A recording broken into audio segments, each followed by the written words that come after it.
పాపి అయిన మనిషిని యొద్ద భోజనం చేయాలని ఏంటంట, ఇదిగో పాపి అయిన జక్క ఇంటికి ఈయన భోజనం చేయాలని ఎలా అనుకుంటున్నాడని మనుషులు ఏం చేస్తున్నారట, సన్నుకుంటూ గొనుక్కుంటూ ఉన్నారా. నేను అంటాను, నీకేమైందయ్యా యేసుప్రభు రావాలని ఇష్టపడతావు ఉంటే? నీకేమైందమ్మా యేసుప్రభువే మన ఇంట్లోకి రావాలని ఇష్టపడతా ఉంటే నీకేమైంది?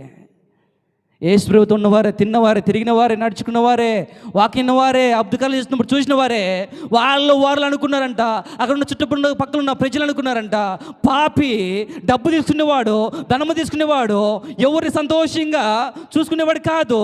అలాంటి వాడి దగ్గరికి భోజనం చేయడానికి లేకపోతే ఆ ఇంట్లో ఉండడానికి ఎలాగ యేసుప్రభు ఇంట్రెస్ట్ చూపిస్తూ ఉన్నాడు, ఎలాగ అనుకుంటా ఉన్నాడని వాళ్ళు అనుకుంటూ సన్నుకుంటూ గొనుక్కుంటున్నారంట అండి.